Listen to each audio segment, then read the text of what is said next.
La Cámara de Diputados del Honorable Congreso de la Unión. Por desgracia, en México la seguridad social no ha sido un tema sexy políticamente. No sabemos muy bien por qué. Hay una diferencia en la movilización social y política cuando se dan reformas del tipo pensional, por ejemplo, o en general reformas a la seguridad social. Las protestas que se dan en México y la movilización política suele ser mucho menor a la de otros países, inclusive países que tienen un grado o un nivel de empleo informal similar al nuestro. Por esto, este tipo de foros son muy necesarios para que cada vez más, y me da mucho gusto que estén aquí trabajadores y trabajadoras, para que cada vez más este tema se vuelva un tema político. La seguridad social no es un tema técnico nada más, es un tema político y así lo debemos enfrentar y abordar. Hoy nos acompañan distinguidos ponentes para hablar de la seguridad social en la esfera internacional. Estamos en una coyuntura importante en el país al respecto. Buena parte de los cambios de política laboral que hemos tenido en México los años recientes se han derivado, por ejemplo, del Tratado de Libre Comercio, actualmente Tratado México, Estados Unidos y Canadá, y todo indica que durante estos años y en la renegociación del tratado tendremos un escenario similar. Al mismo tiempo en que parece que en nuestro país, al menos, el ámbito internacional es cada vez más determinante, vemos que se ha difuminado el multilateralismo respecto a la seguridad social, lo cual tiene mucho que ver con la pérdida de fuerza del sindicalismo en la mayor parte de los países del mundo. Entonces, sin duda, es un tema muy interesante de analizar y estoy seguro que nuestros ponentes aquí lo harán de gran manera porque así lo han hecho en otros espacios. El día de hoy vamos a empezar con Pedro Kumamoto. Pedro Kumamoto es egresado con mención honorífica de la licenciatura en Gestión Cultural del ITESO, con orientación a políticas públicas. Cuenta con una especialización en los retos de gobernar grandes sistemas urbanos, obtenida en la Escuela de Gobierno del TEC de Monterrey y la École Polytechnique Federal de Lausanne. Estudió la maestría en políticas públicas en el University College de Londres y enfocó su tesis en la vivienda deshabitada de las ciudades mexicanas. En 2015 se convirtió en el primer diputado local independiente. En 2018 fue candidato al Senado de la República por el estado de Jalisco. Ha sido profesor universitario y ha dictado conferencias en universidades como la UNAM, el CIDE, la London School of Economics, Cambridge y Oxford. Es fundador y miembro activo de la Red de Innovación Política en América Latina y ha sido acreedor a becas como la Chifting de Reino Unido y la Nikkei en América, que corresponde a Japón. Es columnista para el financiero Bloomberg y, más importante que todo ello, es el secretario general de la Conferencia Interamericana de Seguridad Social, un espacio fundado para animar ese multilateralismo en las Américas y que en algún momento logró tener a la mayor parte de los países del continente afiliados a él. Un organismo que empezó siendo temporal, pero que ahora es permanente y que orgullosamente tiene su sede en México y que es acogido por el Instituto Mexicano del Seguro Social. Bienvenido, Pedro, te escuchamos con atención. Muchas gracias. Muchas gracias. Gracias. Muy buenos días a todas, a todos. Gracias por esta amable recepción, moderador, diputado y exsecretario de la Conferencia Interamericana de Seguridad Social, mis compañeros, colegas de instituciones aliadas. Me da mucho gusto compartir panel con ustedes. Y bueno, gracias a todas y todos ustedes por estar el día de hoy aquí. Trabajaré para presentarles un repaso breve o lo más breve posible sobre el estado de la seguridad social en el mundo, pero antes quisiera invitarles a reconocer y agradecerles a esta comisión de Seguridad Social, muy especialmente al diputado Arturo Olivares Cerda, que es presidente de dicha comisión, por su liderazgo comprometido y su sensibilidad para poner esta discusión y poder reconocer esta Semana de la Seguridad Social. Les agradezco mucho a todos los integrantes de esta comisión la invitación. Y bueno, permítanme decirlo con claridad, esta comisión legislativa, que a mi parecer ya es histórica porque ha acompañado a México en la lucha contra la pobreza y en la ampliación de los derechos, y que en los últimos años ha impulsado medidas bastante relevantes. Por ejemplo, reducir de 1.250 a 750 las semanas necesarias para acceder a una pensión en el IMSS, aumentar progresivamente la tasa de cotización del 6.5 al 15% del salario base, mejorar la pensión mínima garantizada para las y los trabajadores de menores ingresos del país y reducir las comisiones de las AFORES, protegiendo así los ahorros de millones de mexicanas y de mexicanos. Gracias a esas reformas, la pobreza en México ha caído, un hecho que nadie puede poner en duda. Sabemos que seguirán legislando en esa misma línea a favor de las personas trabajadoras. Ahora, dicho esto, les quisiera decir cómo desde la Conferencia Interamericana de Seguridad Social alcanzamos a ver el estado de dicha materia en el mundo. Primero, los sistemas de seguridad social en el mundo surgieron de contextos históricos y modelos muy distintos. Históricamente, los sistemas de seguridad social se diseñaron para un mundo en el que ya no habitamos, ya no vivimos. Un mundo de trabajadores, particularmente hombres, urbanos, trabajo formal y asalariado, sociedades con una menor movilidad humana y, desde luego, familias tradicionales con roles de género rígidos y, en buena medida, opresores. Sin embargo, los desafíos de hoy son otros. Estamos viviendo una guerra comercial entre las dos principales potencias económicas del mundo con resultados aún inciertos. La presión financiera derivada del envejecimiento poblacional casi en todo el mundo. La persistencia de brechas de desigualdad en temas de raza, género, clases sociales. Los desplazamientos humanos crecientes, particularmente en esta región del mundo y particularmente en México. El cambio climático se perfila como un factor de disrupción que afectará profundamente los patrones sociales y las necesidades de adaptarnos a cambios tecnológicos acelerados, como lo platicábamos ahorita, la inteligencia artificial, de la cual Alan ahorita les participará aún más. Y, por cierto, les quiero decir que si son apasionados de este tema de inteligencia artificial y seguridad social, en la Conferencia Interamericana de Seguridad Social estamos celebrando esta semana con un enfoque específico a esta materia. Estos retos obligan a todos los países del mundo a repensar de manera urgente sus modelos de seguridad social, por sólidos o incipientes que sean. En Europa Occidental, donde Alemania, uno podría decir el génesis de la seguridad social, Francia o el Reino Unido, construyeron sus sistemas sólidos basados en seguros contributivos o esquemas universales. Los principales desafíos actuales derivan del envejecimiento acelerado de la población y del cambio climático, que empieza a impactar a la salud, las pensiones y los patrones de urbanización. Además, la integración de la inteligencia artificial en áreas como la gestión de pensiones y los servicios de salud plantean preguntas sobre la equidad y la protección de datos personales. En América del Norte, mientras que Canadá mantiene un sistema de salud público casi universal, Estados Unidos enfrenta tensiones crecientes en su sistema de seguridad social fragmentado y, hay que decirlo, dependiente del mercado, del dinero que se tenga.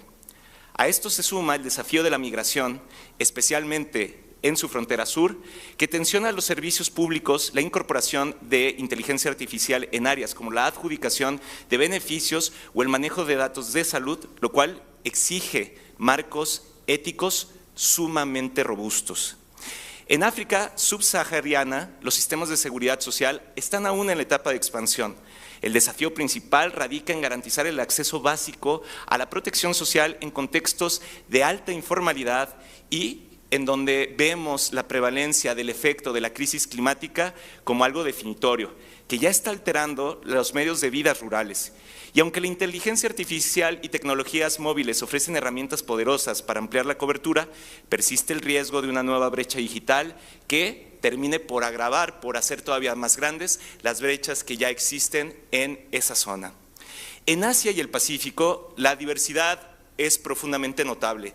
Por un lado tenemos a Japón y Corea, que tienen sistemas de seguridad social maduros, sin embargo, enfrentan un enorme reto.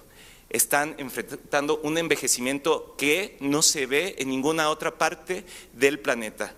Mientras tanto, la India y Bangladesh luchan por extender una cobertura básica a millones de personas en situación de vulnerabilidad, en medio de procesos acelerados de urbanización y migración interna. En ambos extremos, la tecnología, incluida la inteligencia artificial, empieza a desempeñar un papel crucial en la gestión de los servicios.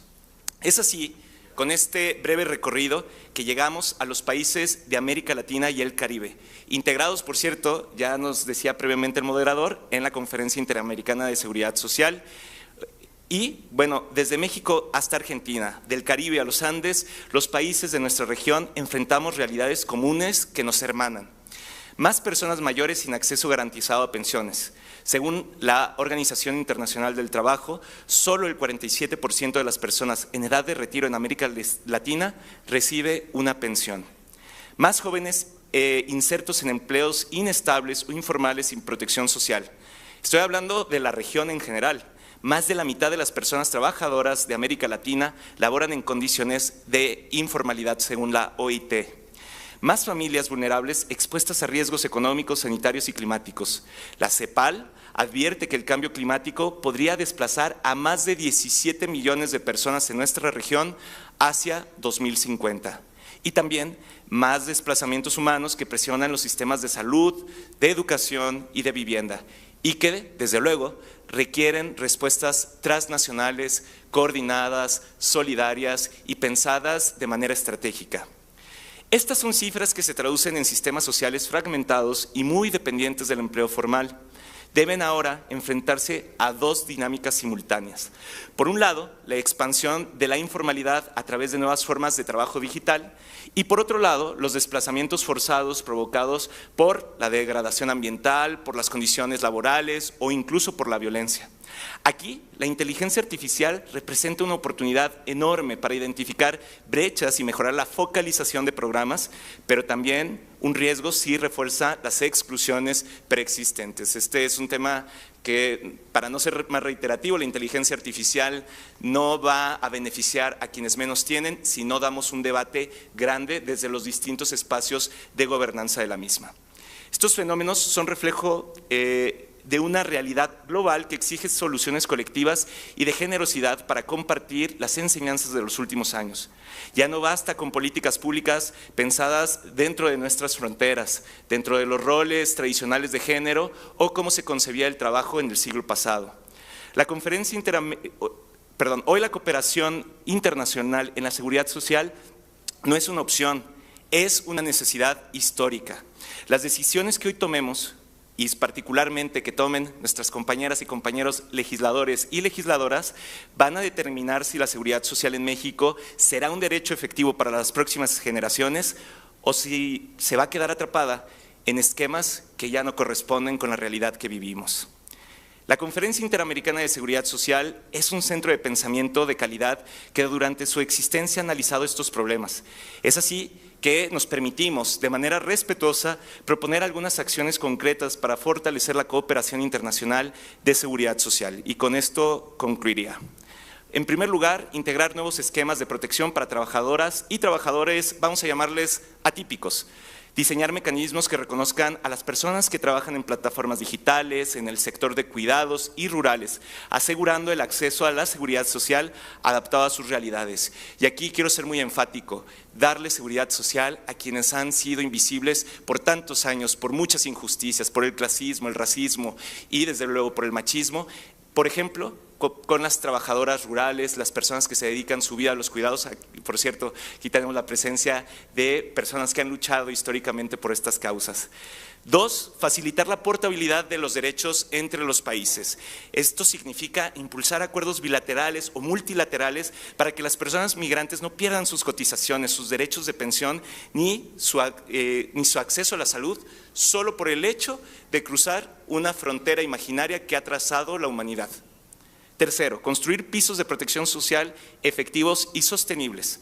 Esto significa implementar esquemas que garanticen ingresos básicos, servicios esenciales de salud, accesos de cuidados y vivienda digna, poniendo especial atención a las mujeres, jóvenes, personas de las ruralidades y comunidades históricamente excluidas. Aquí quisiéramos destacar desde la Conferencia Interamericana el programa de la pensión del bienestar que ha impulsado el Gobierno de México. Aquí estamos viendo un ejemplo de cómo una pensión no contributiva ha ayudado a que las personas de la tercera edad no tengan que vivir una etapa de la vida sin la protección de sus derechos. Y cuarto, a un nivel más regional, creemos que es importante impulsar esquemas de transferencia de tecnologías esenciales para nuestros países. Por ejemplo, para la producción de medicamentos, a través de compras consolidadas y convirtiendo a las farmacéuticas y sobre todo la relación que tienen los países, en lugar de una relación transaccional en donde se compra o se vende un medicamento, más bien de manera conjunta los países de las Américas puedan hacer compras y puedan cambiar las condiciones con las cuales se generan las licitaciones en la actualidad. Queridas amigas y amigos, tenemos ante nosotros una tarea inmensa, pero también profundamente inspiradora, crear sistemas de seguridad social a la altura de las necesidades del siglo XXI. Cuando se construyó la Conferencia Interamericana en 1942, estos mismos retos, cómo le hacemos para que la sociedad tenga vivienda, salud, un retiro digno, eran un reto. Y con los años se ha venido respondiendo a esa pregunta. Es una pregunta que requiere que cotidianamente las y los hacedores de políticas públicas, las y los legisladores y la sociedad en su conjunto que lo voltee a ver con atención, porque ahí de ello se deriva un acto de justicia, de humanidad y de responsabilidad compartida. Les invito a que sigamos construyendo marcos jurídicos valientes, capaces de anticipar los desafíos y de proteger lo más valioso que tenemos, la dignidad de nuestra gente. Que la historia recuerde a esta generación como la que supo ver más allá de sus fronteras, de sus diferencias políticas y eligió construir un futuro en común. Y sepan, no está de más decirlo, que desde la Conferencia Interamericana de Seguridad Social van a contar siempre con nuestro compromiso, con nuestro acompañamiento y con todo nuestro apoyo para lograrlo. Ponemos a disposición de ustedes nuestra capacidad técnica y nuestra red de especialistas para acompañar en la formulación de iniciativas, compartir experiencias internacionales y construir soluciones a la altura de este momento histórico. Les felicito, les agradezco, muchas gracias por este tiempo.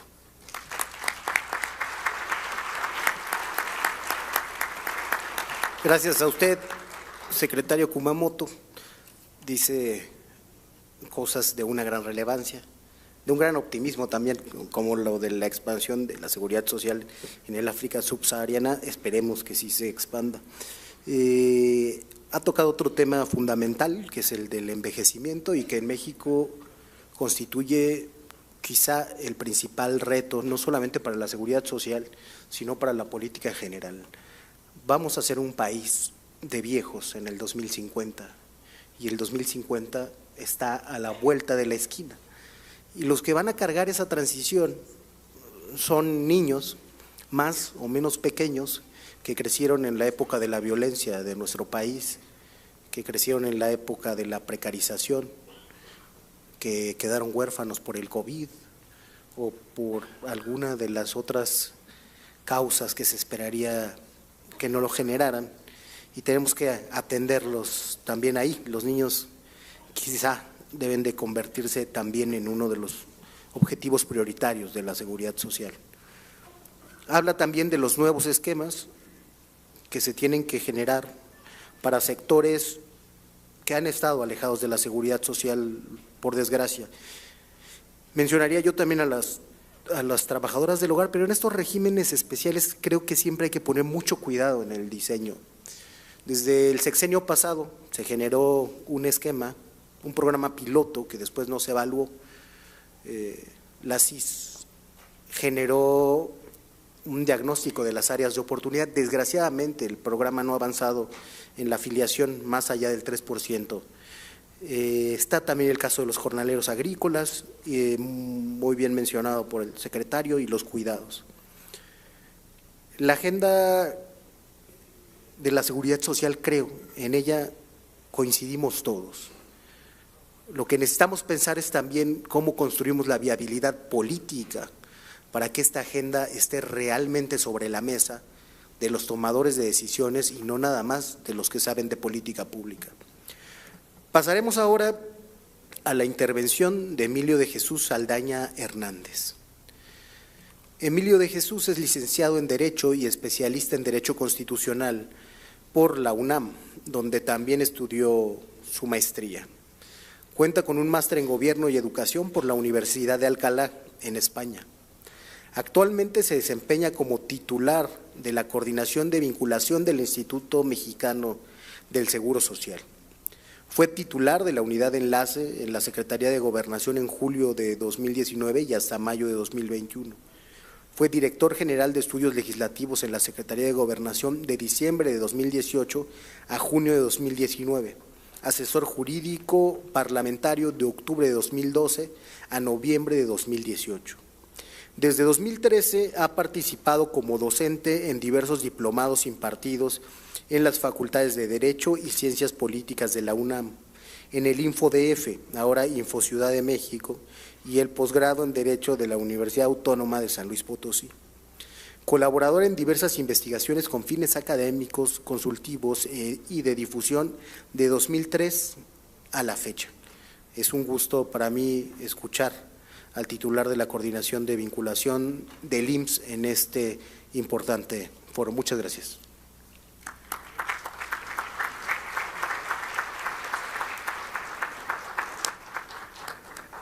Muchas gracias. Muy buenos días a todas y a todos los presentes. Es un placer saludarles y estar aquí con ustedes. Saludar particularmente y con mucho gusto a nuestro moderador, el diputado Gibran Ramírez, al maestro Pedro Kumamoto Aguilar, secretario general interino de la Conferencia Interamericana de Seguridad Social, al licenciado Alan Duclaud Ampudia, vicepresidente de la Comisión Laboral de Seguridad Social y Recursos Humanos de la CONCAMIN, a las diputadas y los diputados presentes que hoy nos acompañan, miembros de la Comisión de Seguridad Social, y particularmente también agradecer la invitación al diputado Olivares, presidente de la misma, y especialmente me da mucho gusto ver a tanto compañero sindicalista aquí presente. La verdad es que retomo las palabras de nuestro moderador, de que el tema de la seguridad social lamentablemente, históricamente ha sido abordado como una cuestión meramente técnica, pero tiene un trasfondo político fundamental y ustedes lo saben muy bien. Las repercusiones que tiene para la sociedad son de suma trascendencia y por ello es muy importante difundir en espacios como este. En mi tiempo como coordinador de vinculación del Instituto Mexicano del Seguro Social, ha habido un proceso que ha sido sumamente enriquecedor para mí por distintas razones. Me ha brindado la oportunidad de experimentar y analizar de una manera multifactorial distintos aspectos en torno a la forma en que se concibe y estructura la seguridad social en nuestro país, pero también en el mundo.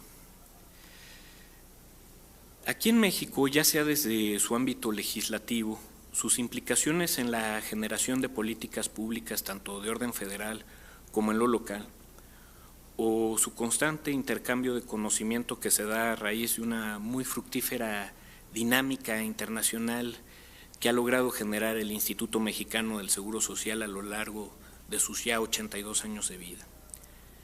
Y es justamente en este tercer ámbito de análisis el que hoy quiero conversar con ustedes, pero no desde una perspectiva solamente conceptual de su evolución, de los modelos de la seguridad social en el mundo, que nos llevará a analizar el modelo bismarckiano y el modelo webertiano, así como el modelo residual y el modelo mixto. Hay una trascendencia histórica del por qué a lo largo de las distintas latitudes se ha visto la necesaria conceptualización de los sistemas de seguridad social, que se analicen como la aparición de la protección social tiene un origen multifactorial: la pobreza, la aparición de trabajadores pobres, el incremento de personas sin trabajo, la existencia de trabajadores sin seguridad social, la aparición de grupos vulnerables, así como la necesidad de asegurar una protección universal a toda persona por el hecho de ser humano. Mientras me encontraba pensando y escribiendo estas palabras, vino a mi mente un elemento que consideré sumamente interesante y se resume en una pregunta. ¿Cómo afecta la coyuntura política y social la construcción del pensamiento colectivo para la generación y materialización de elementos claves de nuestro constructo social, como lo es la seguridad social? Buscando responderme a esta cuestión, retomé un antiguo ejercicio de reflexión que consiste en contraponer la descripción y análisis social de los grandes pensadores y cronistas de una época, con los esfuerzos de los grandes líderes sociales en pro de redefinir las condiciones políticas e institucionales que arropan el ejercicio de la acción política.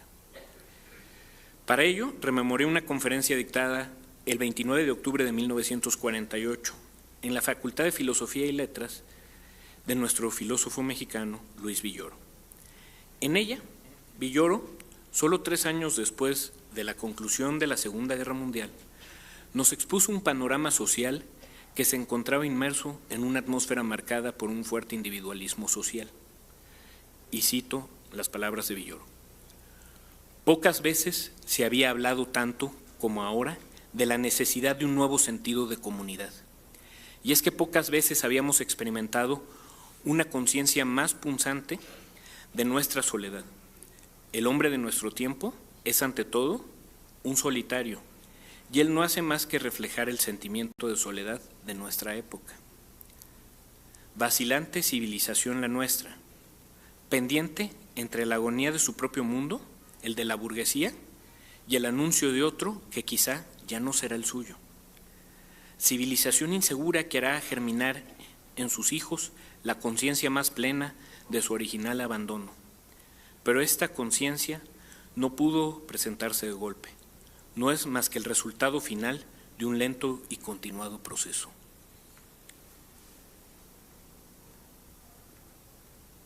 Y es en medio de ese desolador y muchas veces similar a nuestra situación actual,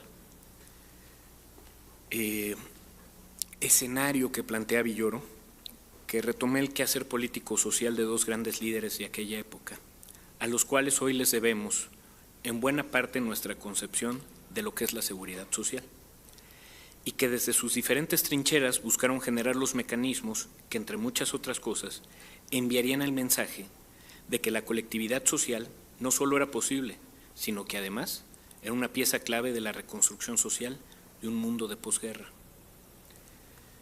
Me refiero al expresidente de Chile, Salvador Allende, y el exdirector general del Instituto Mexicano del Seguro Social, Ignacio García Tellez. Allende, por su parte, logró impulsar que en un momento de incertidumbre internacional provocado por la Segunda Guerra Mundial, y mientras que en algunos países se encontraban en un franco enfrentamiento, los pueblos americanos decidimos reunirnos para dialogar, intercambiar experiencias y capacidad técnica en materia de seguridad social, así como celebrar compromisos conjuntos para su desarrollo. Trabajos en los cuales Allende procuró integrar una serie de elementos sociales para garantizar el derecho a la salud a través del combate a la pobreza, la desigualdad, la precariedad, el empleo y la mala alimentación. Es ahí que se genera el ejercicio que da origen a la Conferencia Interamericana de la Seguridad Social. Por su parte, tal como lo narra Luis Medina Pella en su ensayo Ignacio García Tellez, ideólogo desconocido del cardenismo, García Tellez tenía claro cómo se debía constituir la seguridad social en un México que devenía de un sexenio transformador, como el del presidente Cárdenas, y una coyuntura marcada por la guerra. Cito: el concepto que García Tellez tenía de la prevención social era muy ancho y se basaba en todo lo dicho y medianamente hecho en torno a los derechos de los trabajadores y su bienestar, desde el Congreso Constituyente de 1940, incluía no solo salario, pagos justos y estabilidad en el empleo, sino también la salud, vivienda, recreación y actividades culturales. Cuando llegó al Departamento del Trabajo, vagaba por su mente la idea de construir un instituto de seguridad que incluyera y promoviera todos esos temas, empezando por la salud personal y familiar de los trabajadores. Ambos ejemplos nos demuestran cómo en un momento complejo e incierto, el observar, empatizar y actuar en pro del otro, con humanismo y solidaridad, es un acto revolucionario de impacto multilatitudinal. Hoy enuncio 2 ejemplos, pero nuestra historia como sociedad ha sido constantemente alimentada por la visión de los líderes sociales que han destinado su quehacer político al ejercicio de gobierno con una perspectiva de impulso y reivindicación de la seguridad social. Tales como Otto von Bismarck, William Beveridge o Pierre Laroque. Pero ¿qué es el quehacer político sin una base ideológica sólida que ayude a sustentar todas aquellas políticas públicas que buscan reivindicar y generar una mayor justicia entre la población? Desde el ámbito internacional, pocos autores han generado un impacto tan pronunciado en el desarrollo de los sistemas de seguridad social como lo es John Rawls, principalmente en su texto Teoría de la Justicia. En él, Rawls nos comparte su preocupación central sobre la equidad, la redistribución de recursos y el bienestar de los más desfavorecidos, entre otras cosas. Pero es en esos 3 elementos en donde podemos observar una clara manifestación de la simbiosis entre su concepción teórica y la vinculación con los esquemas de seguridad social. Por una parte, con el principio de diferencia, el autor nos invita a considerar que las desigualdades sociales y económicas son solo justas si benefician a los miembros menos aventajados de una sociedad, lo cual en buena medida justifica la existencia de los sistemas de seguridad social, porque redistribuyen recursos para garantizar un mínimo de bienestar, por ejemplo, la salud, pensiones y otras, a quienes más lo necesitan. En un régimen de libertad absoluta, tenemos desigualdades que no pueden ser abatidas por este individualismo. Por eso es necesario crear diferencias y esquemas aparentemente de desigualdad, pero que van a promover una equidad. Asimismo, esta equidad genera una igualdad de oportunidades. Y hay otros conceptos, junto con el principio de diferencia e igualdad de oportunidades, como son la posición original y el velo de la ignorancia. Conceptos que Rawls aborda en una perspectiva social que determina que todos deben tener igual acceso a las oportunidades sin importar su origen social, y que las reglas sociales justas son aquellas que elegiríamos si no supiéramos qué lugar ocuparíamos en una sociedad. Por lo que la seguridad social justamente busca nivelar las condiciones sociales, por ejemplo, asegurando atención médica o facilitando apoyos de múltiples maneras, dando paso a que este tipo de sistemas solidarios fueran racionalmente elegidos al protegernos en un caso de que te toque estar en una posición de vulnerabilidad. Es ahí donde puedo retomar los ejemplos que dio Pedro en la participación anterior. Es verdaderamente justo el esquema en el que nos encontramos actualmente, donde unos países tienen unos esquemas de pobreza que no son transitables y que generan una inviabilidad para los elementos más básicos de la vida? ¿O es más justo un sistema donde existe un equilibrio y un reparto de oportunidades? Ese debate precisamente es el contexto de por qué la seguridad social debe nivelar las condiciones sociales, asegurando los beneficios como la atención médica o facilitando otro tipo de apoyos, dando paso a que este tipo de sistemas solidarios sean racionalmente elegidos al protegernos en caso de situaciones de mayor vulnerabilidad. En conclusión, la teoría de la justicia de John Rawls nos ofrece una justificación ética y filosófica sólida para la existencia de los sistemas de seguridad social. Desde su propuesta del velo de la ignorancia, Rawls muestra que una sociedad justa va a proteger a los miembros más vulnerables, asegurando condiciones de bienestar mínimas para todas y todos. Es con esa perspectiva de reivindicación, pero también de protección, donde quiero hacer énfasis en la manera en que nuestra presidenta, la doctora Claudia Sheinbaum Pardo, nos ha alentado a redefinir la forma en la que se organiza la comunidad internacional. Durante el G20, México reafirmó su compromiso con un orden internacional más justo. Propuso una reforma al Consejo de Seguridad de la ONU con la finalidad de ampliar la representación de África, de América Latina, el Caribe y los pequeños estados insulares, buscando de esta manera corregir las asimetrías históricas en la gobernanza mundial.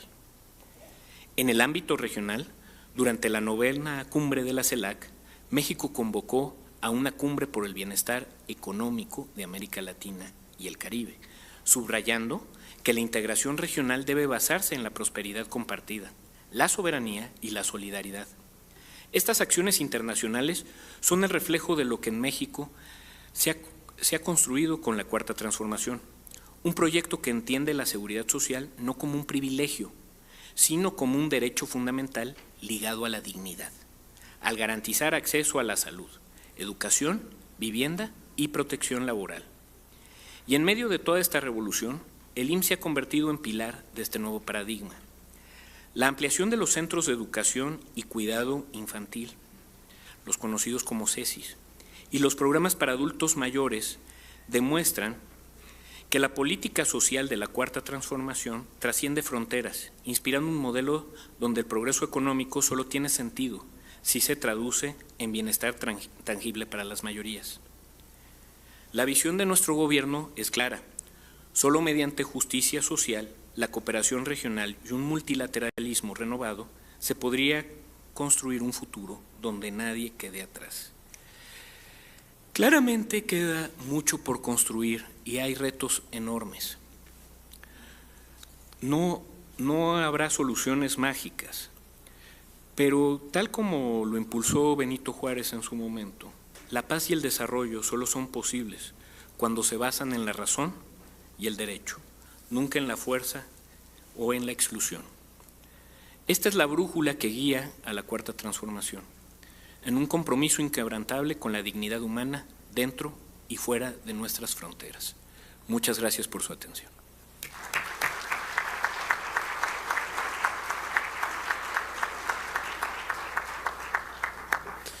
Muchas gracias por la participación, que nos recuerda que la seguridad social es un derecho que está constituido de otros derechos y que nos recuerda también que aunque hemos avanzado en materia de transferencias monetarias, nuestro país presenta todavía importantes retos que deberemos remontar en los servicios públicos que constituyen la seguridad social o que combaten los riesgos sociales, los antiguos y los nuevos, como son la salud, el agua y su saneamiento, el riesgo de desastres y la necesidad de vivienda.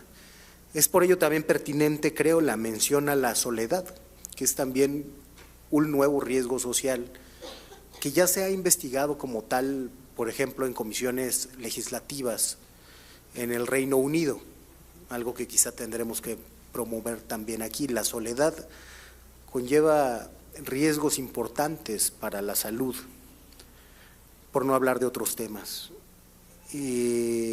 Rescato también la mención que se hace a Salvador Allende y a la CIS, y veo aquí al historiador de la CIS, al que escribió esa historia que está enterrada antes. Le hago un reconocimiento al doctor Hugo García Marín, que está entre el público. Estamos aquí reunidos buena parte de la comunidad interesada en estos temas, como sucede siempre, y ampliándose más. Reitero que me congratulo de la presencia de compañeras y compañeros trabajadores. Por ahí quedan algunos trabajadores de la educación y otros de la seguridad social. Gracias por estar aquí, compañeros. Pasamos ahora a la presentación de Alan Duclos Ampudia, que es socio codirector de la firma de abogados Monsalvo Duclos, donde encabeza la práctica de Derecho de la Seguridad Social e Inspecciones Laborales. Alan es licenciado en Derecho por la Facultad de Derecho de la Universidad de Anáhuac, con más de 20 años de experiencia asesorando a empresas nacionales e internacionales en el cumplimiento normativo en materia laboral y de seguridad social. Ha sido profesor titular de la asignatura Derecho de la Seguridad Social en la Universidad de Anáhuac, así como ponente en diplomados especializados en la Universidad Iberoamericana. En el ámbito legislativo ha participado activamente en la elaboración y discusión de reformas clave. En 2018 fue invitado por el Senado de la República para proponer cambios en la regulación de riesgos de trabajo. En 2020 fue ponente en el Parlamento Abierto convocado por el Congreso de la Unión para la reforma pensionaria y en 2022 lideró los diálogos del sector empleador durante el desarrollo de la NOM 035 en materia de teletrabajo.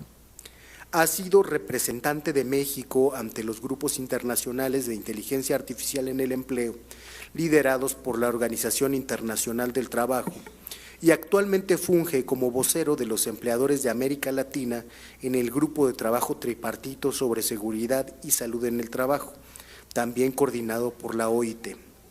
En el ámbito empresarial, es líder del Subcomité de Seguridad Social de la Industria Maquiladora y Manufacturera de Exportación, forma parte del grupo de expertos del Comité Laboral y de Seguridad Social en la Conferencia de Cámaras Industriales de los Estados Unidos Mexicanos y ha colaborado con la Asociación Nacional de Abogados de Empresa y la Confederación Patronal de la República Mexicana a través de sus comisiones especializadas.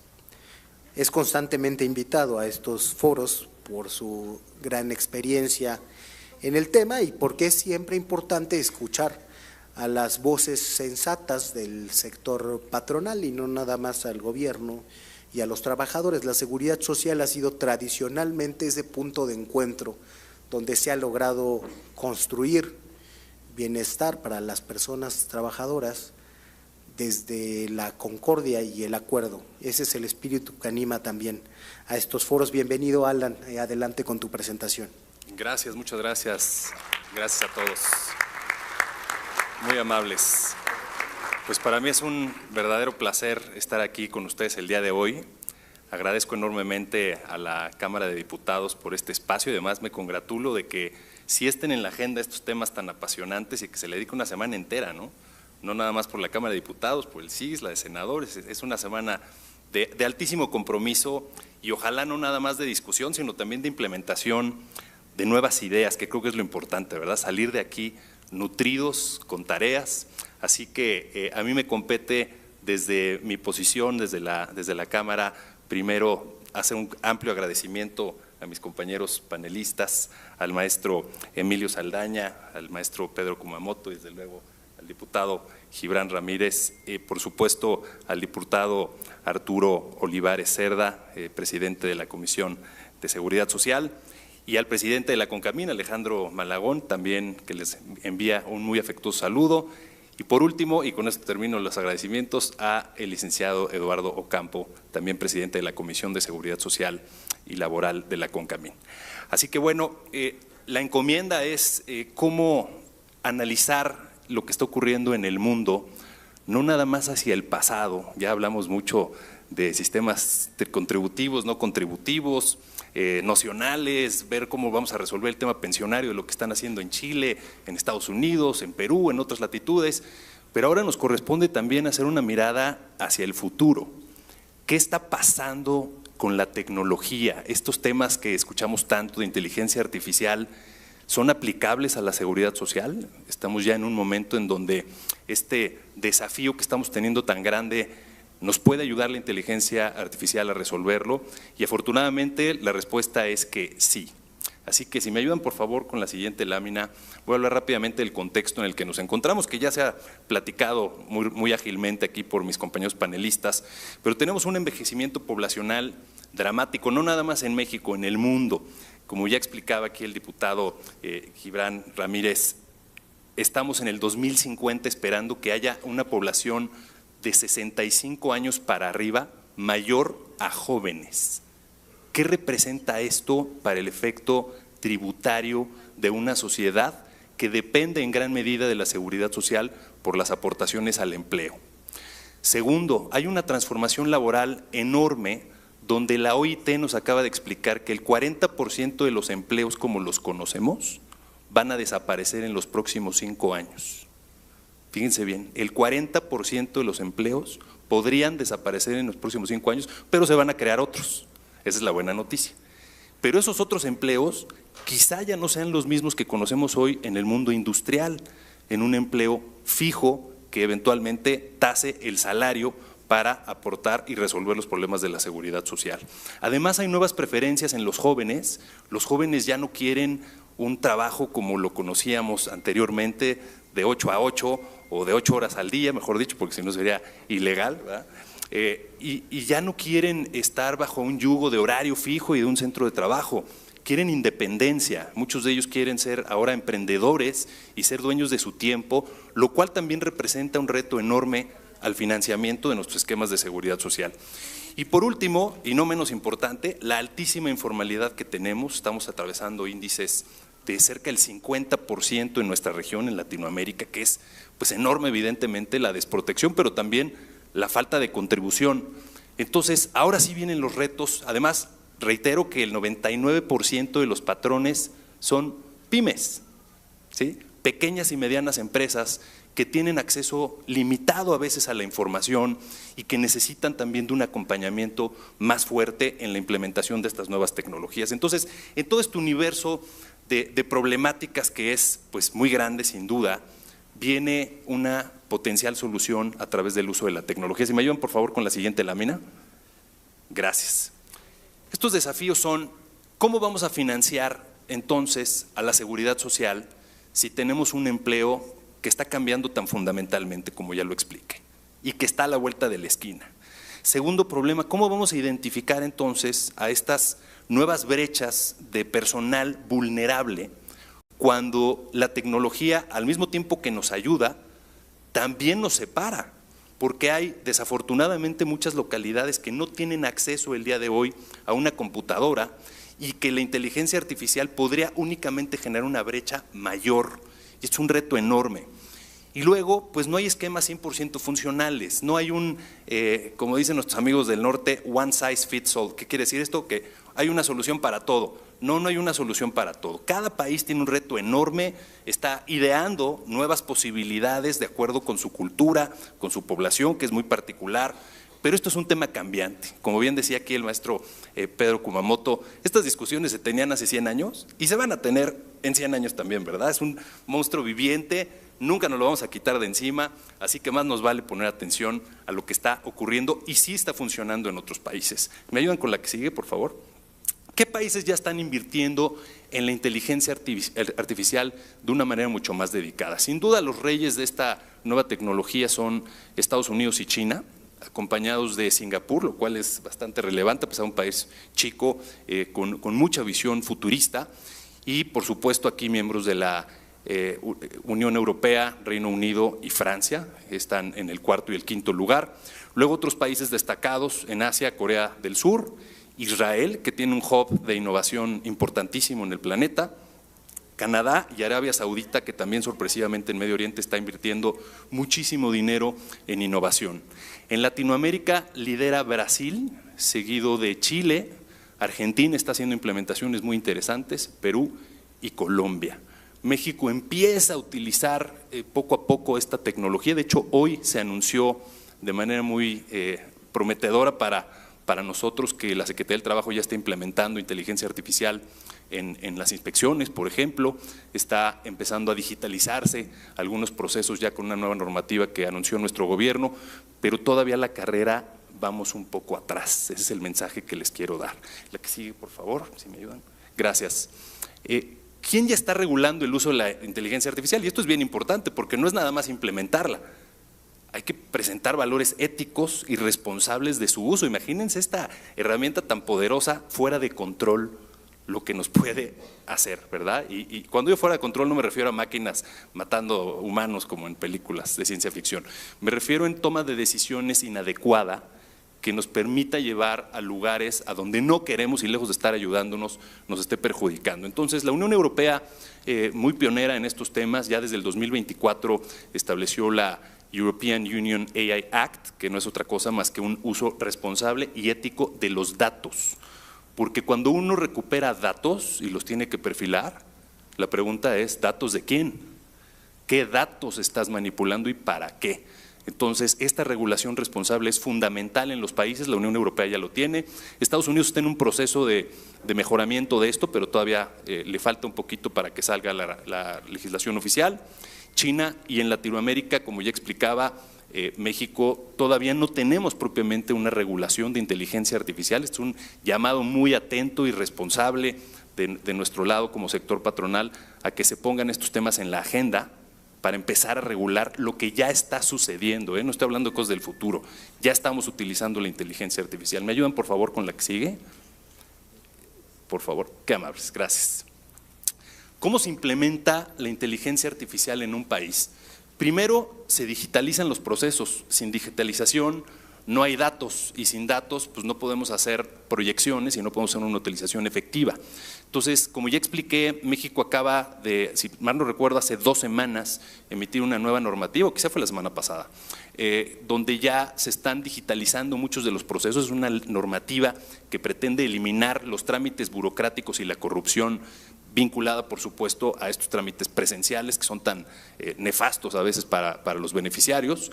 Luego se establecen las políticas de uso, se refinan los datos, se capacita a la gente, y esto es algo que no ocurre espontáneamente. La capacitación se tiene que dar como parte de un programa efectivo y vinculante por parte de los gobiernos.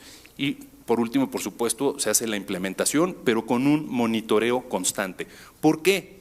Porque la inteligencia artificial alucina, todavía no es 100% fidedigna y hay que estar constantemente revisando por seres humanos que lo que se pretende como objetivo verdaderamente esté en un mecanismo de control, ¿sí? La que sigue, por favor, si son tan amables. Gracias. Ahora sí, ¿cómo está aprovechando el mundo la seguridad social? Reitero, no son temas inventados, son cosas que actualmente están ocurriendo ya por muchos países. Les voy a hablar de 7 puntos muy particulares. La que sigue, si son tan amables. Primero, chatbots, asistentes virtuales. ¿Cuántos beneficiarios tienen dudas inmensas de cuáles son sus derechos? Tienen que hacer una actividad enorme en gestiones presenciales ante las autoridades administrativas y muchas veces ni así, ¿no? Hay veces que no sabemos cuál es nuestra Afore, hay veces que no sabemos cuáles son nuestros derechos, si hay periodos de espera, no hay periodos de espera. Estamos buscando activamente abogados que nos puedan ayudar pues gratuitamente, porque hay veces que el presupuesto no da, ¿verdad? Estos asistentes virtuales están resolviendo un tema que es fundamental, que es el sentimiento de sentirse beneficiario efectivo de un sistema con un compromiso del gobierno de explicarnos fácilmente lo que es difícil. Ya sabemos que la seguridad social es complicada, tiende a ser aburrida. Estos chatbots lo que están haciendo es facilitarle a los usuarios la actividad del gobierno para que esté, por supuesto, en ejercicio de sus derechos. España ya tiene un sistema que se llama ISA, justamente de seguridad social. Argentina tiene un sistema que se llama Julieta para el seguimiento de riesgos de trabajo para los beneficiarios y las empresas. Y Brasil estableció uno que se llama Hello, también en su INS, que es nuestro IMSS, digamos, ese con N y el nuestro con M, que justamente les está ayudando a perseguir este objetivo. La que sigue, por favor. Prevención de accidentes de enfermedades. Obviamente la seguridad social se vuelve costosa cuando el egreso pues es mayor que el ingreso, ¿verdad? ¿Cómo protegemos la prevención? ¿Cómo hacemos que nuestro Estado gaste menos en accidentes y enfermedades? Bueno, estableciendo mecanismos que ya están altamente sofisticados. En Alemania se está haciendo un análisis tremendo para la seguridad y salud en el trabajo. Esto además es algo que está propiciando mucho la Organización Internacional del Trabajo con altísima efectividad. Estas últimas semanas han estado emitiendo cualquier cantidad de comunicados que se pueden quedar ahí en el tintero o se pueden aplicar por los países. sugerimos por supuesto lo segundo.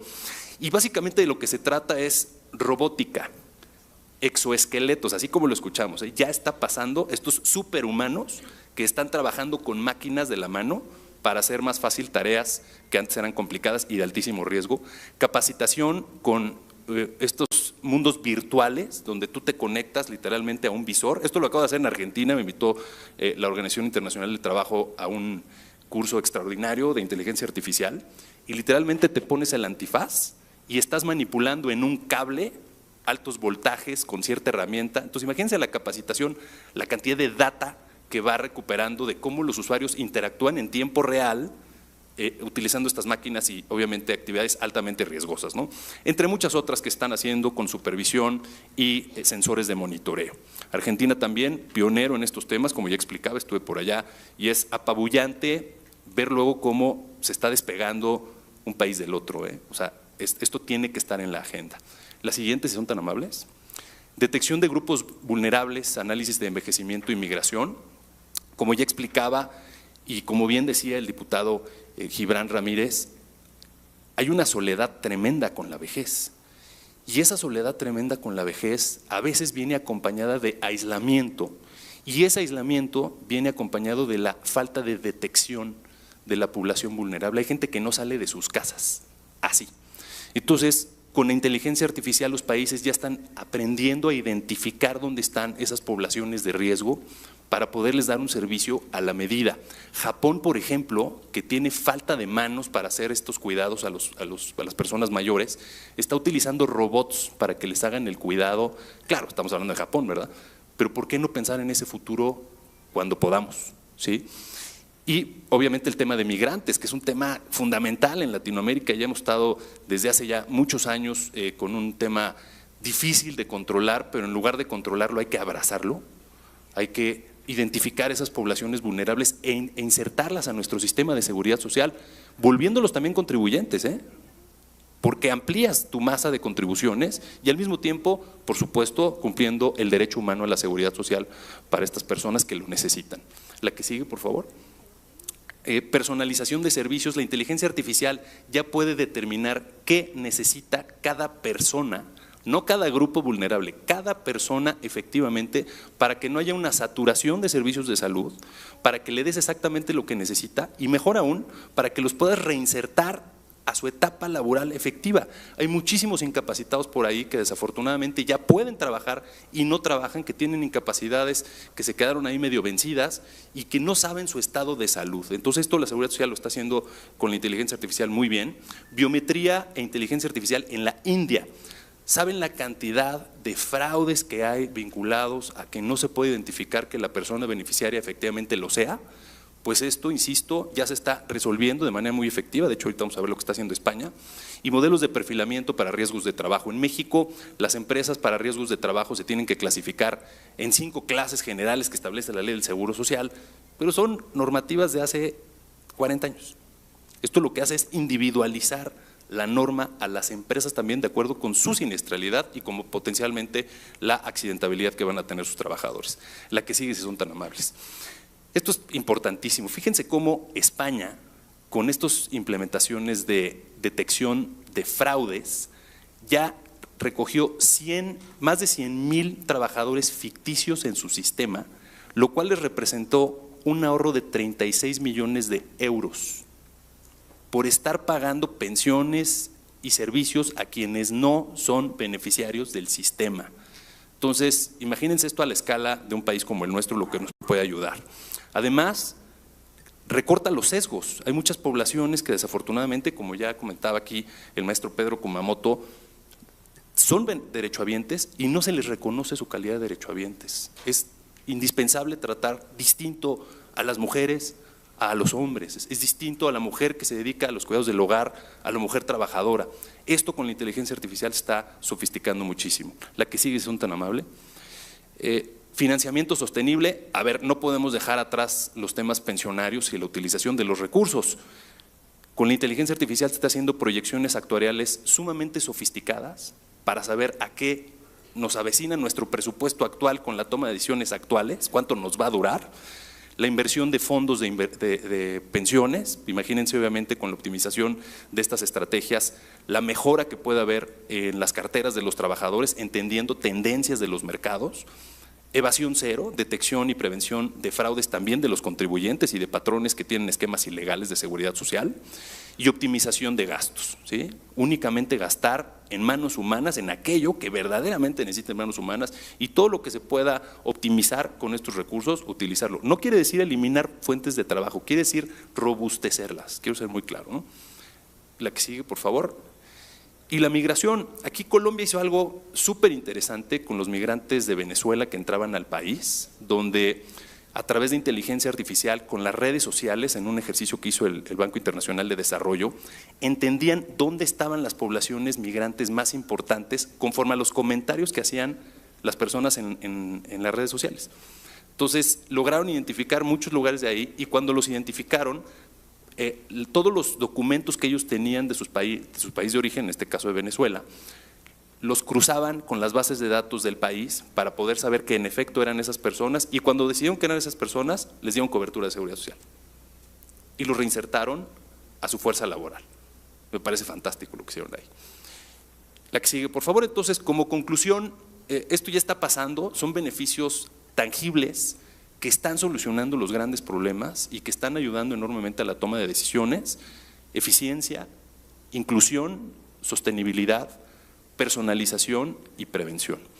Así que bueno, estamos en un momento muy relevante. Les agradezco infinitamente que me hayan dado esta oportunidad, y ojalá en México también se vuelva pionero en estos temas y muy pronto estemos hablando de los grandes beneficios que esto nos trajo para la seguridad social. Muchas gracias.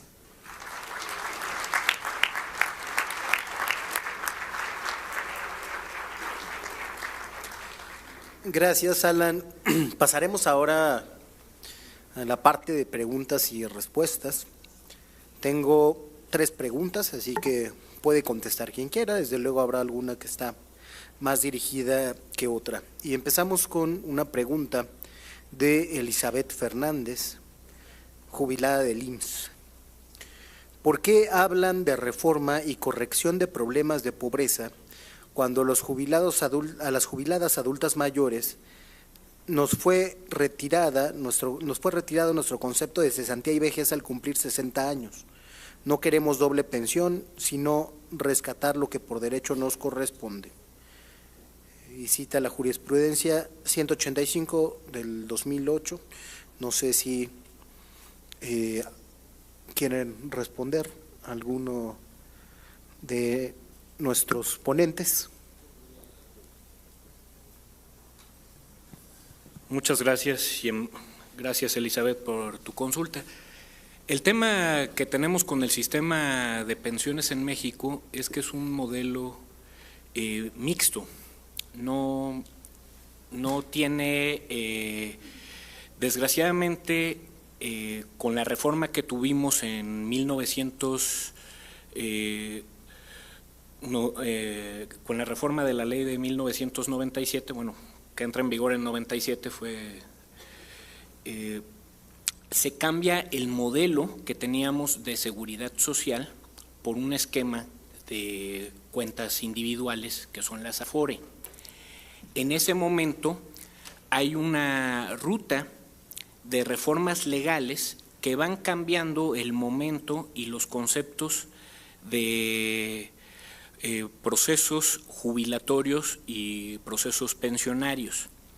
Entonces, cada elemento, cada pensión se va a constituir, sí, con las reglas generales, pero que le aplican.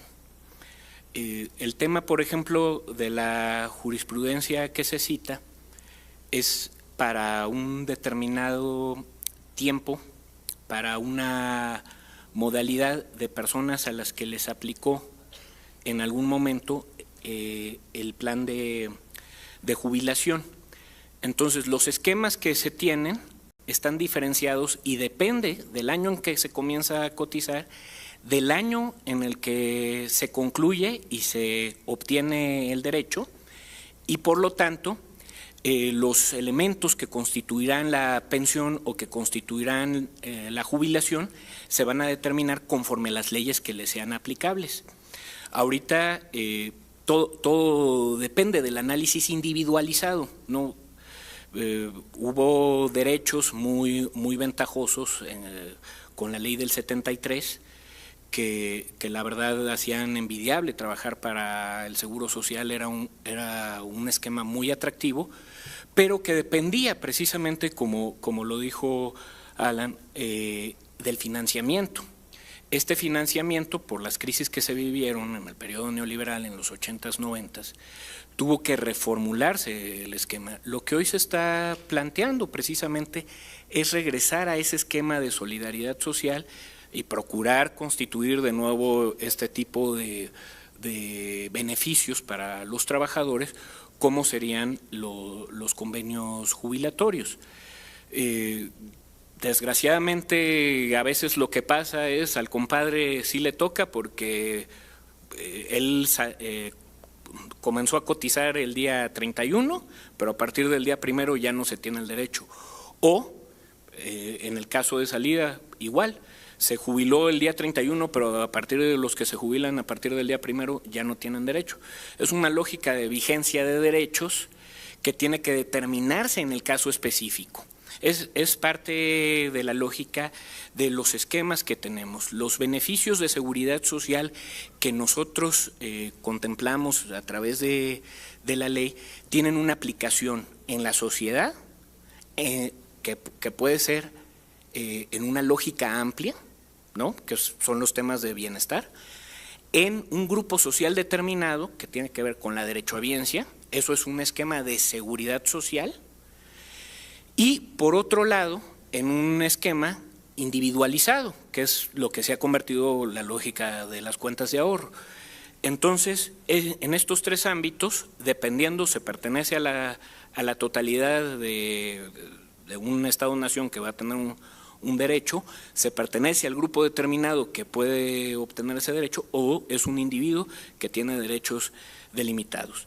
Entonces, el tema que actualmente tenemos es un mosaico de derechos, un mosaico de prerrogativas, dependiendo la situación específica en la que se encuentra una persona.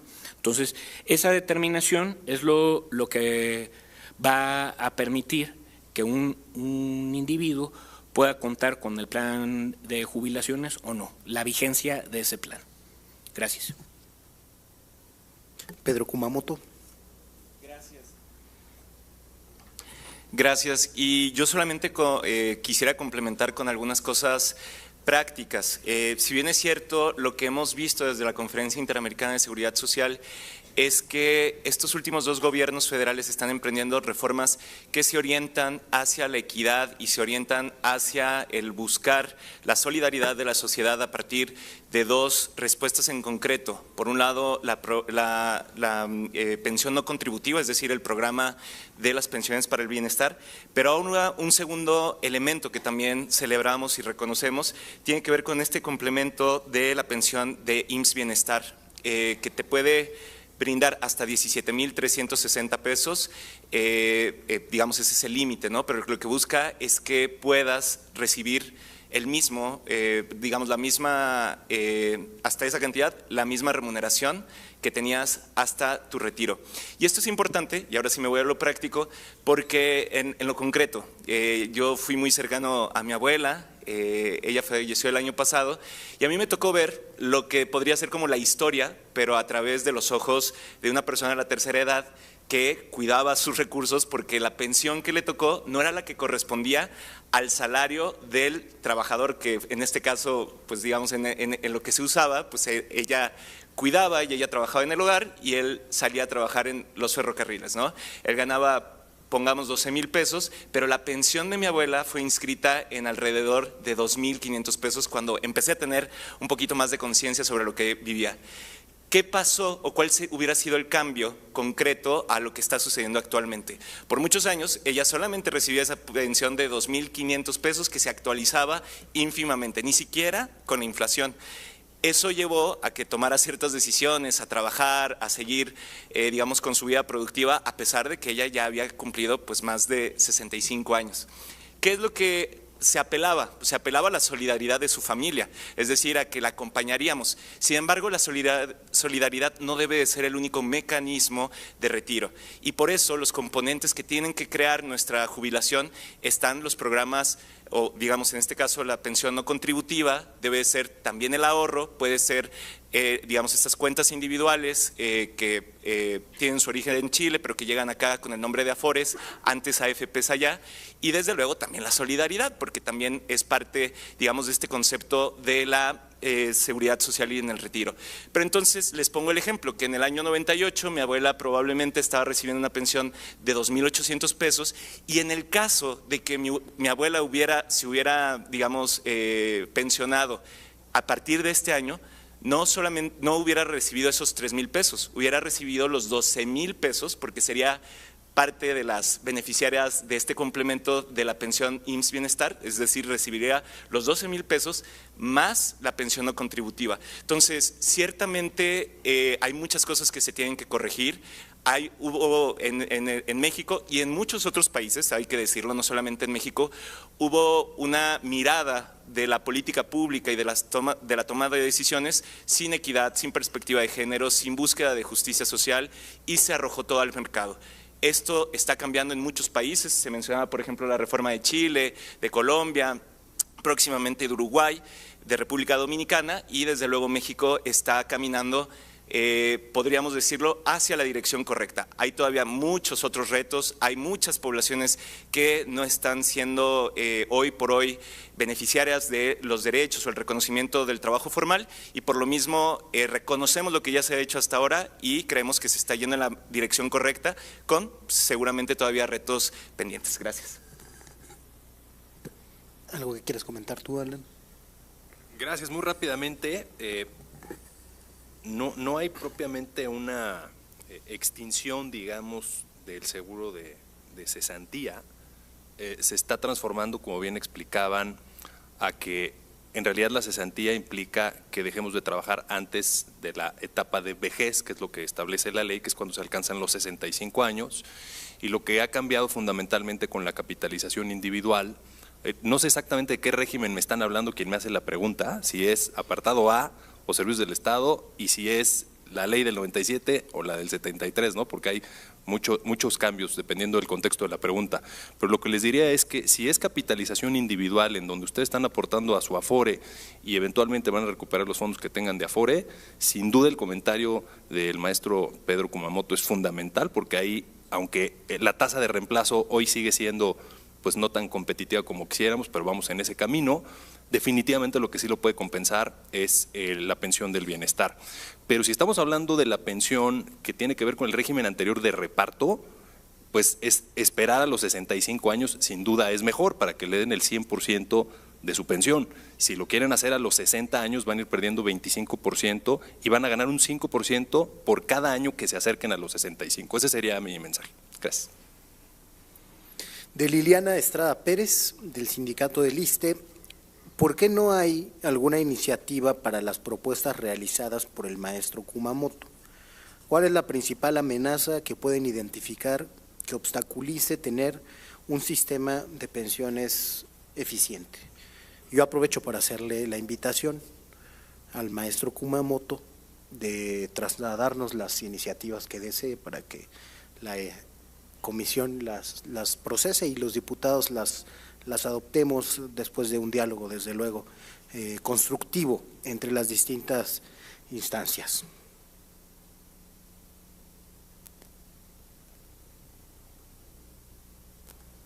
Desde luego que sí, diputado, muchas gracias por la invitación, y desde luego que reconociendo las distintas trayectorias, orígenes y partidos políticos, yo creo que lo mejor que podemos hacer es legislar. Y cuando se trata de seguridad social, lo mejor es legislar desde el consenso. Desde luego que hay temas que no generan consensos, que generan dificultades.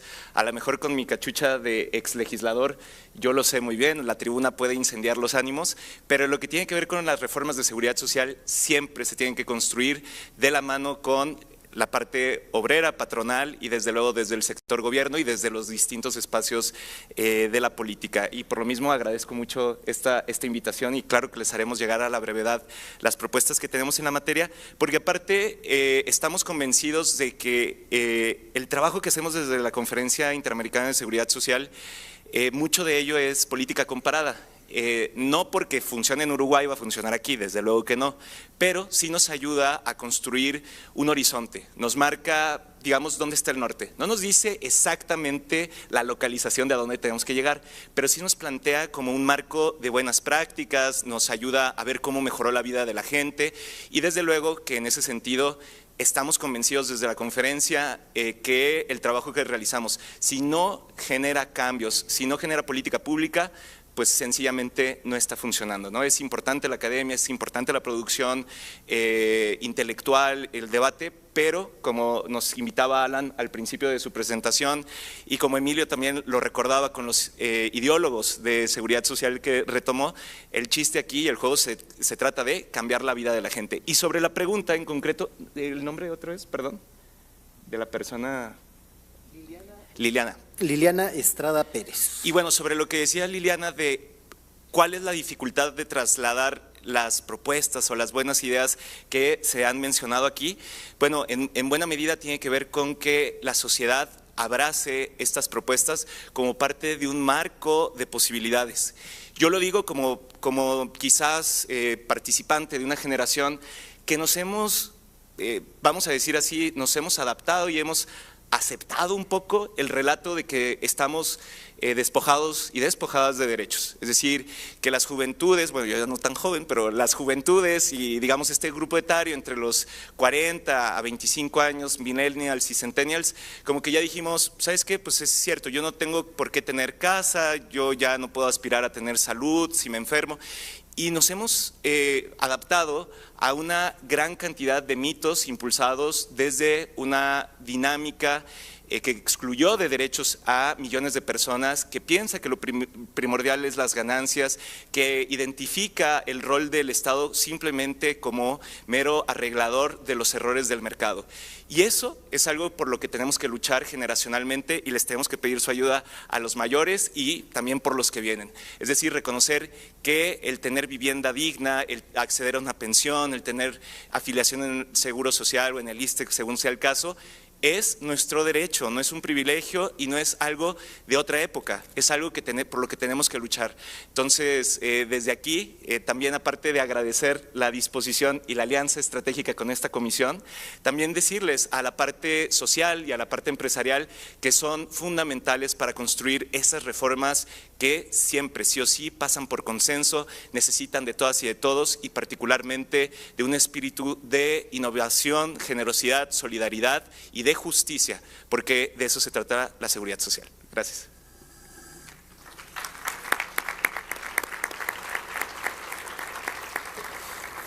Ahora sí que esto más que una pregunta es un comentario. ¿Por qué no darle seguimiento cada año a los resolutivos emanados de estas mesas de trabajo para poder concientizar a quienes toman las decisiones en la Cámara de Diputados y de Senadores?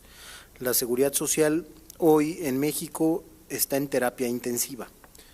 Ojalá que estuviera en terapia intensiva, la necesita y debemos de meternos a ello todos. Estoy de acuerdo en eso y estoy convencido también de que la presidencia de esta comisión y su secretaría técnica está tomando nota de lo que se discute en esta mesa de análisis y en las siguientes que vendrán y trabajaremos en eso. Tengo que decirles, por lo menos de las comisiones en las que yo estoy, esta es la comisión que más trabaja y que ha desahogado asuntos como no se hace en otras comisiones y con pluralidad y respeto.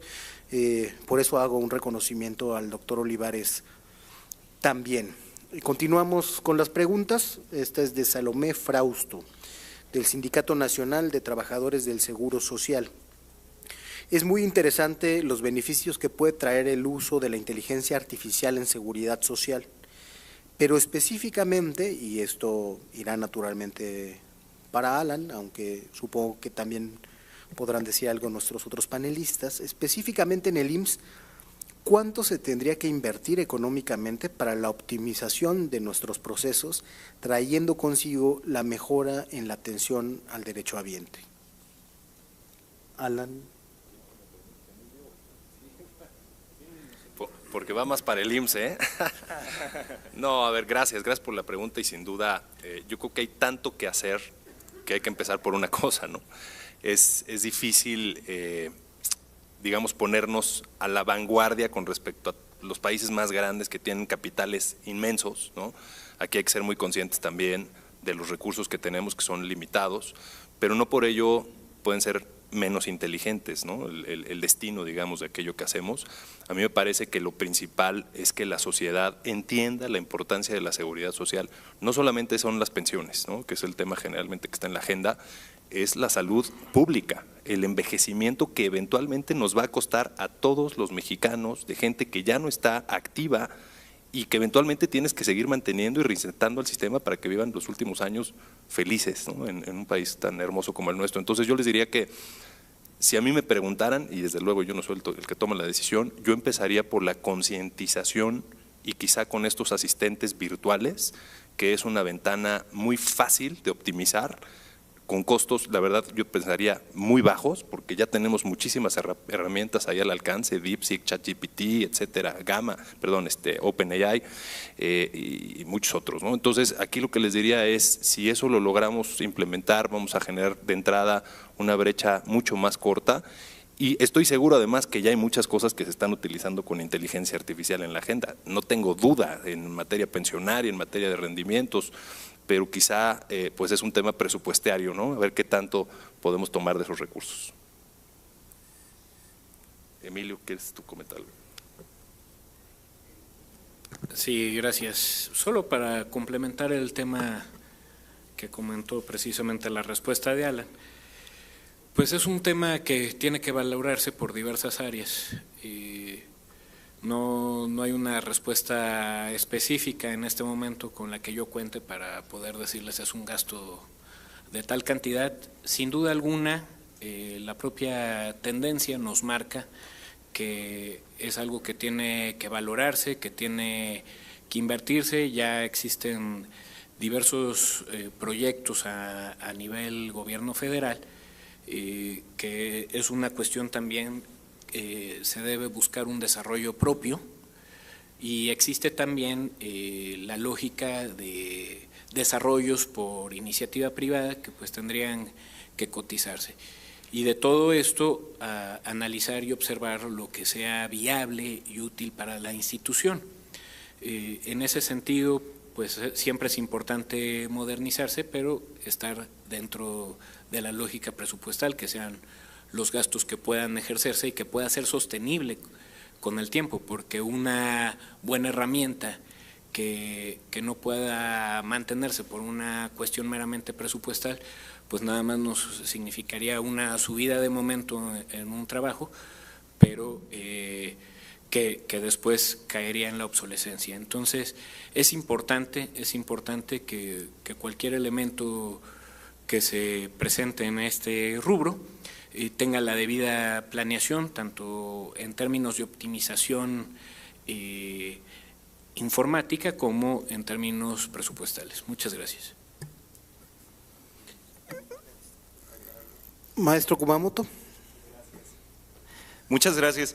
Sí, a ver, hace, si mal no recuerdo, aproximadamente un mes, justo el director general del IMSS hacía una publicación al respecto de algo que también mencionaste, Alan, ¿no?, que se va a sustituir o se podría sustituir cierta parte del trabajo que se realiza en el diagnóstico o en el proceso de consulta. Sin embargo, también recordaba qué les pasó la vez que se fue la luz en un hospital y no había quien pudiera hacer los cálculos y las proyecciones respecto específicamente a la dosis que se le tenía que brindar a pacientes en el área de oncología. Por suerte, había una doctora que sí sabía hacer los cálculos que eran necesarios para eso. Entonces, si bien es cierto, no es infalible, todavía tiene cierto tipo de alucinaciones o sueños, como le llaman también la inteligencia artificial, también tenemos que pensar que, como acaba de pasar ahorita en España, pues si hay un apagón gigantesco, no podemos depender exclusivamente de los procesos de inteligencia artificial, ¿no? Eso sería como mi prólogo de lo que quiero responder. Sin embargo, hay muchas oportunidades al respecto, desde el tema de diagnóstico, el tema del trabajo con las y los estudiantes de medicina para que puedan tener experiencias inmersivas que les permita no solamente operar cuando hay un cuerpo humano, sino que puedan hacerlo constantemente a partir de las oportunidades pedagógicas que generan las herramientas. También le puede ayudar en los procesos de análisis de oferta y demanda, específicamente en temas de medicamentos, en donde ciertamente el IMSS ha hecho un trabajo cada vez más decidido por lo que alcanzamos a ver para poder lograr el tema del abasto. Yo quisiera decirles que también sabemos que en el ISSSTE, por ejemplo, tienen o ya están empezando a implementar, están en la fase piloto para poder brindar citas para la derechohabiencia y justo también para la compra de medicamento. Y bueno, yo quisiera también anunciarles que esto pues puede servir para el IMSS, les dejo una premisa. Estamos por lanzar un chatbot desde la Conferencia Interamericana de Seguridad Social para que en todas las Américas y en todas las lenguas que lo hablamos podamos hacer consultas sobre los sistemas de seguridad social de los distintos países. Esto se los digo porque buena parte de las interacciones que teníamos en redes sociales o incluso en el tú a tú, pues venía con preguntas que pues salvo que tengas a un abogado, abogada, especialista en temas de seguridad social, pues muchas veces son complicados, ¿no? Saber cómo se cotiza, cómo le hacemos para juntar entre mi roomie y yo nuestros derechos ante el Infonavit para poder hacernos de una casa, cómo damos de alta a una persona trabajadora del hogar a la seguridad social. En fin, hay muchas preguntas y sin duda, les digo, les invitaré a la comisión, si así lo deciden, y a todas y todos ustedes, amigos, a la presentación de este chatbot, que si bien es cierto, es una herramienta modesta, pequeña, esperamos pueda ayudar a hacer que la inteligencia artificial le sirva a la derechohabiencia de las Américas. Pasamos a la última pregunta, igual para quien quiera responderla, de Óscar Barrera, del IMSS. Al hacer referencia de que en América Latina solo existe un porcentaje del 44% de las pensiones, ¿se consideran las Afores en relación con México una pensión o se tendría que revisar transpolando con otros países su funcionalidad? ¿Alguno que quiera responder a este planteamiento?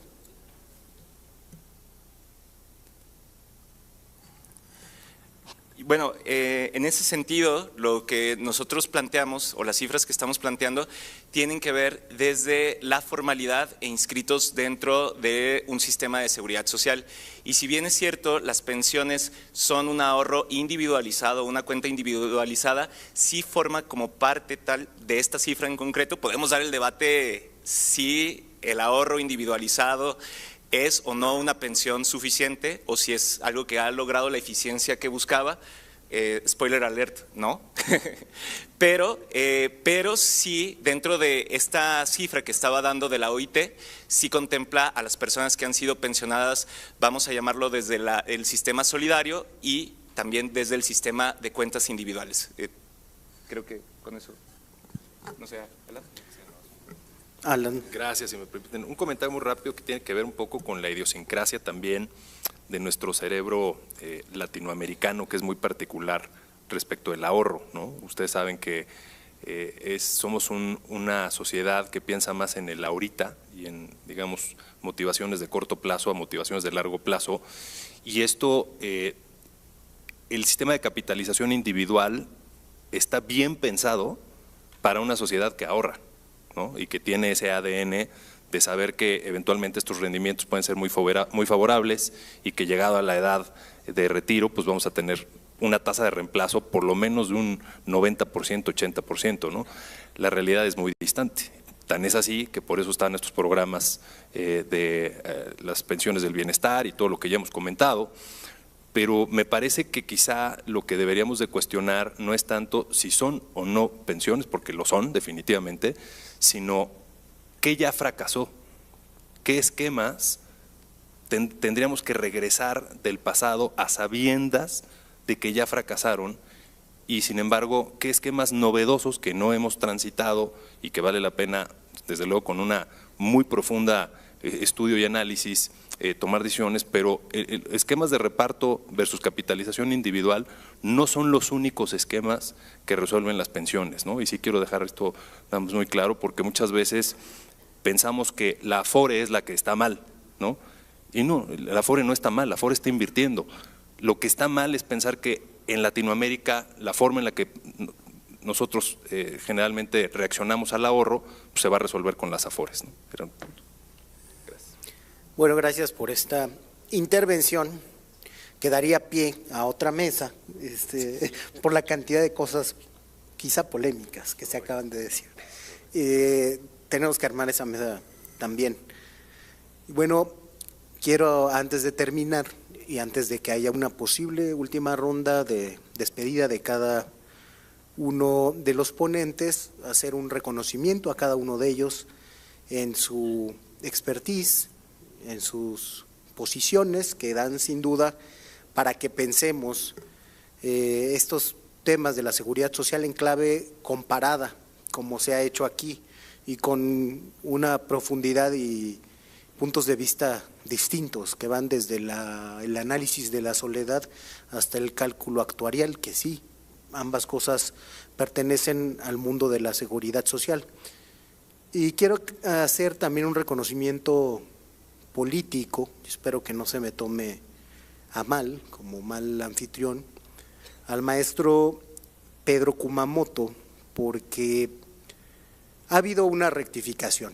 Y tengo que utilizar este foro público institucional porque también se utilizó un foro público institucional de la comunidad de la seguridad social para injuriarme y para decir en un comunicado de la Conferencia Interamericana de Seguridad Social que la gestión que yo encabecé al frente de ese organismo internacional fue fraudulenta. Sin duda, el maestro Kumamoto ha visto la realidad de lo que sucedió, de que pusieron a un funcionario del régimen de Pinochet a ver qué me inventaba en un expediente, y la publicación fue retirada de la página de la Conferencia Interamericana de Seguridad Social. Esas rectificaciones no suelen verse y creo que es un signo bueno de política de nuestra generación y de lo que necesita la seguridad social, esa madurez y esa construcción de armonía, el haberlo hecho así, así que te lo agradezco, Pedro, te lo reconozco, y bueno, si tú quieres comentar algo al respecto podrás hacerlo, no es necesario, pero sí quería decírtelo de frente y antes de que tengamos oportunidad todos de hacer uso de la palabra por última vez en este foro. Si alguien quiere participar, si quieren, vamos como empezamos. Empezamos con Pedro Kumamoto y terminamos con Alan. Bueno, de nuevo quiero agradecerles a todas y a todos por estar el día de hoy aquí, empezando por pues nuestras compañeras y compañeros trabajadores, a quienes nos ayudan a que la seguridad social sea una realidad todos los días. Les agradezco también a quienes forman parte del magisterio, gracias a ustedes estamos aquí, y desde luego compañeras, compañeros, legisladores, legisladoras, nos honra a quienes formamos parte de este panel, a quien también les agradezco mucho la generosidad y sobre todo la precisión intelectual con la que hemos estado participando, que pues hayamos construido este espacio que aspira a ser práctico. Y en ese sentido, las inquietudes que surgieron y que escuchamos, pues nos llaman y nos convocan a que quienes estamos de alguna forma generando trabajo técnico, nos acerquemos a quienes están cambiando, pues digamos, los horizontes de nuestra realidad. Desde aquí hago un compromiso con ustedes y con todas las y los legisladores a que trabajaremos cuanto ustedes nos lo permitan y nos lo indiquen. Vamos a poner sobre la mesa soluciones concretas o ideas de soluciones concretas que se debatirán y que tendrán que pasar por todas las perspectivas, porque estoy convencido de que este momento es un momento histórico en muchos sentidos, pero parte de ello tiene que ver con la adaptabilidad y los cambios a los que estamos viviendo. Después de la inteligencia artificial, de la crisis climática, del reconocimiento de los sesgos clasistas, racistas y machistas, y desde luego por las migraciones y los aranceles y las modificaciones de este mundo, estamos viviendo una época muy interesante. Habrá quien la pueda ver como una época muy difícil. Hay también quienes la vemos como la época en donde se dan los sismas necesarios para que los derechos sean una realidad. No va a ser sencillo, va a necesitar de todas y todos los grupos que mencioné el día de hoy. Vamos a necesitar cambios seguramente en la seguridad social, en la educación, pero desde luego en la política pública y en la legislación. Y por eso agradezco mucho que me hayan dado la oportunidad de compartir con ustedes estas horas de su vida. Agradezco mucho la moderación y el reconocimiento también. Yo creo que generacionalmente tenemos que dar pasos hacia hacer las cosas de una manera que sobre todo retribuya en la vida pública, en mejorar las condiciones de vida, y pues por lo mismo gracias por este reconocimiento. Y finalmente les quiero decir, nada más regreso a la idea previa que mencionaba, el cambio en la seguridad social no se va a dar por una graciosa concesión de un grupo poblacional hacia otro. Es el testimonio de una lucha, es el testimonio también de un acuerdo y es el testimonio de un sueño que creemos que puede ser realidad. Empecemos por esa última parte de los pasos que les mencionaba. Empecemos por soñar que esto que estamos planteando se puede volver una realidad para que luchemos y consensuemos esa reforma. Muchas gracias. Gracias, maestro.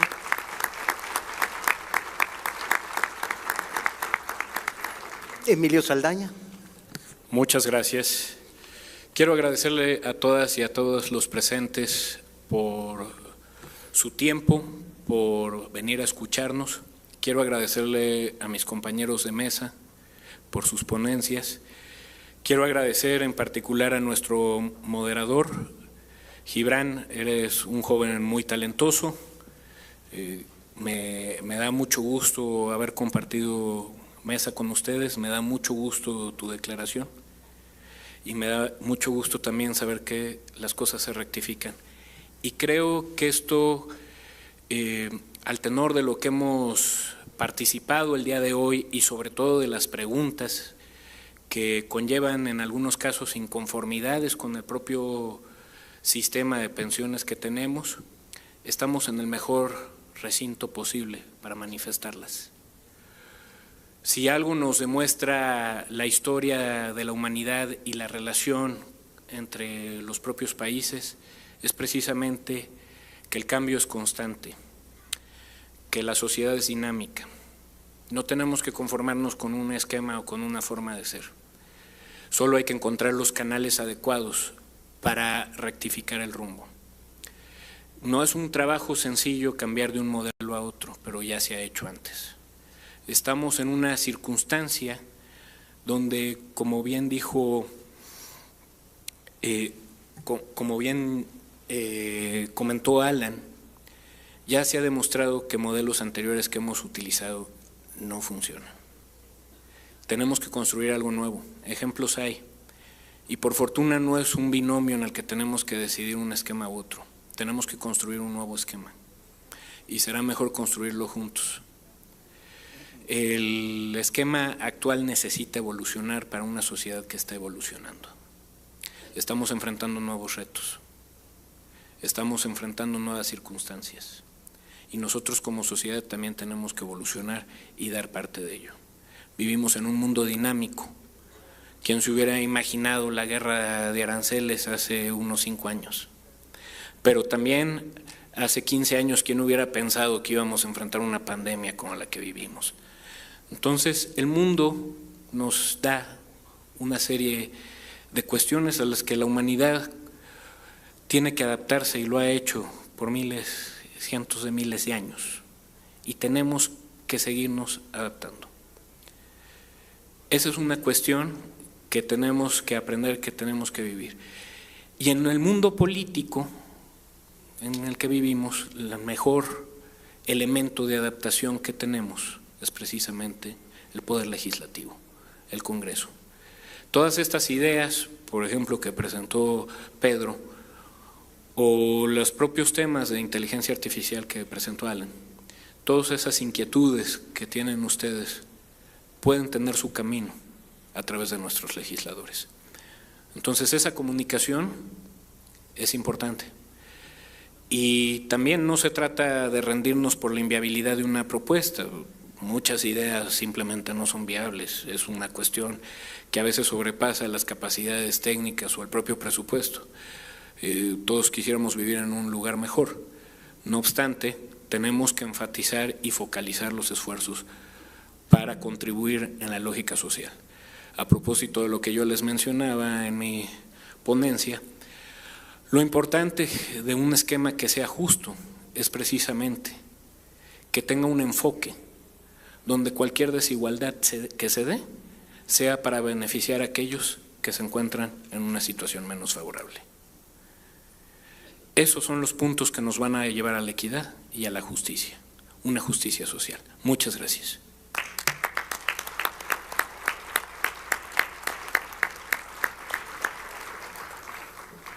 Alan Duclos.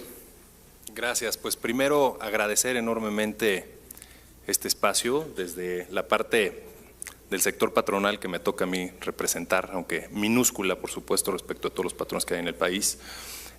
Invitar a que nos quitemos ese estigma de patrones, trabajadores y gobierno como equipos diferentes. Todos somos la misma sociedad. El hijo del funcionario posiblemente sea trabajador, el hijo del trabajador seguramente será emprendedor. Nosotros mismos vamos migrando de repente de cachucha y se trata de forjar una mejor sociedad, un mejor país, avanzar con conciencia de lo que está sucediendo en el mundo. Yo creo que tenemos que hacer una tarea enorme para estar constantemente observando lo que están haciendo nuestros vecinos, tomar las mejores actividades e incorporarlas progresivamente a nuestro sistema, pero hay que empezar. El chiste es empezar ya, no estar nada más pasivamente viendo cómo evoluciona el mundo, es tomar las riendas con algunas legislaciones, con algunas propuestas y sumarnos todos a este cambio tan fundamental. Perdón que reitere la inteligencia artificial, pero es que es un elemento que se equipara al invento de la rueda, a ese nivel. O sea, estamos frente a algo sin precedentes, supera la revolución industrial a ese nivel. Entonces, verdaderamente es una invitación muy atenta a que todos seamos sensibles a estas nuevas herramientas y a que trabajemos de la mano. En verdad, muchas gracias por escucharnos, por este espacio, encantado de compartir y aprender de estos grandes panelistas que saben 10 veces más que yo. Ojalá en algún momento supere un poquito el nivel que traigo con esto. En verdad, muchísimas gracias y gracias a ustedes por escucharnos también.